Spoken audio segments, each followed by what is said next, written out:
안녕하세요. 밀리터리 미니어처 매니아 쓰레임입니다. 미국과 슈퍼파워로 전세계의 패권을 다투고 있는 중국. 미국과 다른 점이 있다면 주변국들과 국경 분쟁에 쉴 새 없이 일어나고 있다는 점일 거예요.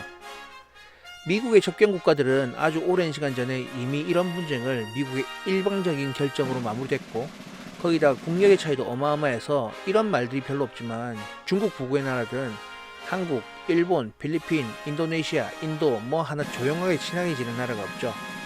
하지만 단순히 국경 분쟁이 아니라 중국은 수복해야 하는 영토로서, 그리고 상대방은 독립된 국가를 주장하는 중국과 타이완은 언제나 조마조마합니다. 특히 1958년에는 금문도를 두고 중국과 타이완이 맞붙고 중국의 상륙부의 경력을 타이완이 격파하기도 했죠. 1970년대까지 끌어오던 대치 상태는 해결되었지만 여전히 중국과 미국의 최전선 타이완은 긴장 지역입니다. 근래 150대 이상의 항공기로 중국은 대만의 방공 식별 지역에서 대규모 전투 훈련을 실시했어요. 지난 70년 동안 중국은 타이완을 하나의 중국으로 병합하기 위해서 다양한 노력을 시도해왔지만 이번에는 전운이 이전보다 훨씬 더 심각해 보입니다.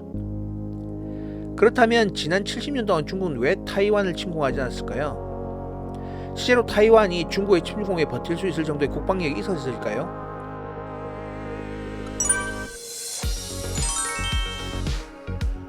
타이완 입장에서 보면 어떤 국가건 국가가 침공을 당하거나 안보에 문제가 있다고 생각되는 경우 가장 먼저 해야 할 일은 국가가 상대해야 할 집단이 어떤 집단인지 확인하는 것이 가장 우선적인 과제죠.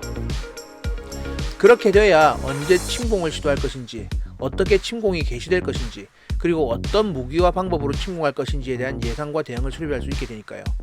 타이완을 점령하기 위해서는 중국은 다수의 병력, 전차, 기타 전투 차량과 병력 운영에 필요한 어마어마한 보급품들을 수송해야 됩니다. 그것도 바다를 통해서. 바다를 통해서 이송해야 되므로 타이완의 해변으로 상륙작전을 해야 한다는 결론이 나오죠. 알다시피 상륙작전은 현대전에서 가장 어렵고 가장 복잡한 군사행동 중에 하나죠. 상륙을 위한 크고 느린 상륙함은 항공무기, 해안에 설치된 대한미사일로부터 해안 접근 전부터 강력한 공격을 받게 돼 있어요. 뿐만 아니라 근해에 접근하고부터 병력과 물자를 상륙시키는 동안 지속적인 공격의 대상이 되게 되죠. 이를 위한 중국군은 1차적으로 타이완의 공군력을 목표로 타격할 겁니다. 공군이라면 당연히 항공 전력에 더해서 조기 경보체제, 그리고 패트리어트와 대만 자체 생산한 천국미사일을 포함한 대공 방어망까지 같이 포함하는 거죠. 중국 공군은 대만 침공을 위한 작전 계획에는 대공망 무력화와 함께 대만 지휘체계를 공격하는 부분도 포함하고 있습니다. 지휘체계 붕괴를 통해서 다양한 병기의 상호작용을 차단하기 위한 목적이죠. 대부분 현대전은 지휘통신체계 파괴가 1차 대상이니 별로 새로울 건 없어요. 대표적으로 2011년 리비아, 2003년 이라크에 미군이 전쟁 초 시행했던 군사행동 등이 이런 식이었어요. 추가적으로 중국은 사이버전을 통해서 지휘체계 및 심리전 공격을 시도할 거예요. 역정보를 흘린다거나 지휘체계를 무력화하고 명령을 다르게 내리는 등 공작을 통해서 정상적인 반격작전을 어렵게 하는 게 그 목적이죠. 동시에 대량의 탄도미사일을 통해서 타이완의 공군기지, 방공사이트, 정보 및 지휘체계를 타격할 겁니다. 이렇게 되면 전쟁 초 지휘체계의 마비로 인해서 유기적인 방어작전 수행이 불가능해지니까요. 하지만 타이완도 바보가 아닌 이상 다양한 형태의 대응을 준비하고 있죠. 먼저 타이완의 주요 시설은 강화된 진지에 구축이 되어 있어요. 타이완 도심 지역의 국방부 등은 지하의 지휘체계를 강력하게 방어된 벙커에 설치해놨어요. 뿐만 아니라 실질적인 지휘본부의 위치는 극비고요. 이 역시도 강력한 벙커로 구축되어 있을 거라고 생각됩니다. 지난 70년 동안 중국은 지속적으로 타이완을 위협해왔고, 이를 위해 국토의 적지 않은 부분이 산지로 이루어진 타이완은 지하 벙커에 주요 시설을 설치해서 운영하고 있죠. 일부 시설은 탄도미사일에 무력화될 수도 있지만 전체를 무력화시키기는 어려울 정도로 잘 분산되고 강화된 시설을 가지고 있어요. 대표적인 항공기지도 항공기, 연료, 무장 등을 지하에 보관하고 있고, 심지어 병원까지도 지하에 유지하고 있어요. 항공기의 이륙이랑 활주로까지 일부 지하에 설치해서 선제 공격에 대비할 수 있도록 설계되어 있는 거죠. 가장 중요한 것은 주요 의사결정을 위한 군 통수권자와 수뇌부를 어떻게 타격하고 무력화시키느냐가 가장 중요한 작전 요소죠. 지휘체계만 붕괴시킨다면 효과적인 반격작전이 어려울 거니까요. 그리고 타이완은 방어뿐만이 아니라 공격수단으로서 장거리 순항미사일을 다수 보유하고 있습니다. 타이완이 보유하고 있는 순항미사일은 사거리 800km로 알려져 있는데요. 이 정도면 적지 않은 중국의 주요 도시가 공격 목표가 됩니다. 홍콩과 상하이가 그 안에 사거리 안에 들어가죠. 하지만 타이완의 국방비는 중국의 20분의 1보다 작아요. 따라서 대부분의 예산을 방어 위주의 무기에 투자하는 타이완이 공격형 무기를 다수 보유할 수는 없어요. 아마 이 순항미사일도 전황을 극적으로 바꾼 수단이 되기는 어려울 것 같아 보입니다. 이런 순항미사일은 전황을 크게 바꾸는 목표라기보다는 상륙부대 출발 항구 또는 주 공격 대상인 중국의 공군기지를 중심으로 타격할 것처럼 보여요. 하지만 정확하게 타격한다고 해도 재래식 단도의 순항미사일은 위력은 매우 제한적이에요. 이전에 이라크전에서 미국은 토마호크를 퍼부어서 방공망을 무력화시킨 후에 전황을 유리하게 이끌 수 있었지만 중국은 이라크 대비해서 그 면적과 그리고 시설 규모를 볼 때 순항미사일로 무력화시킬 수 있을 정도의 수준은 아닌 걸로 보여요. 자, 이렇게 보면 어떻게 봐도 타이완은 중국 대선으로 쉽게 방어전을 수행할 수 있을 것 같아 보이진 않아요.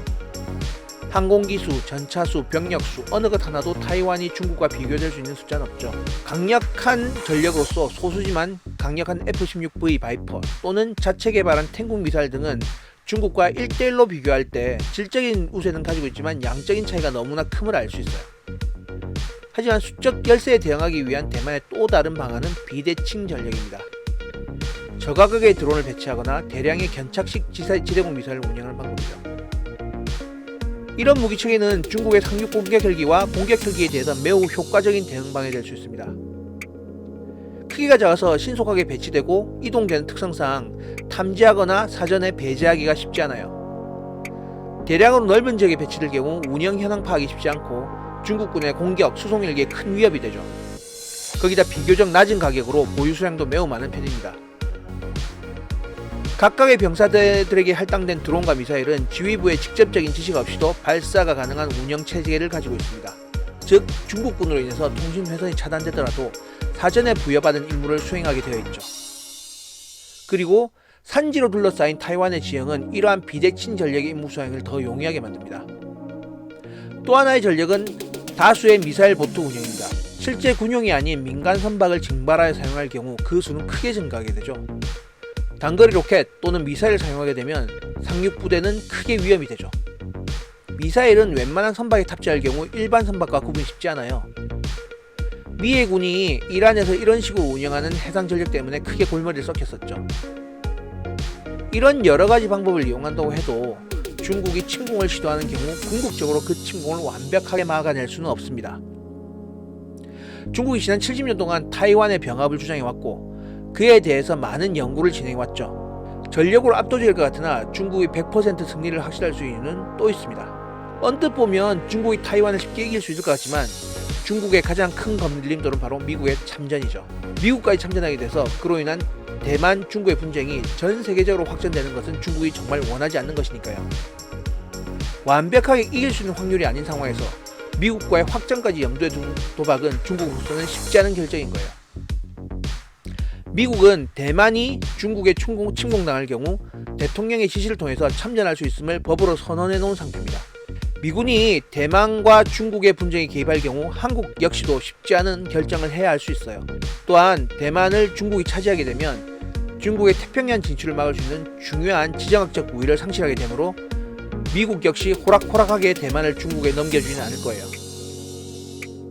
오랜 시간 서로 간의 긴장 관계를 유지해왔지만 그 긴장 관계가 한쪽의 힘의 균형에 의해서 명쾌하게 풀리기는 어려울 것 같아 보입니다.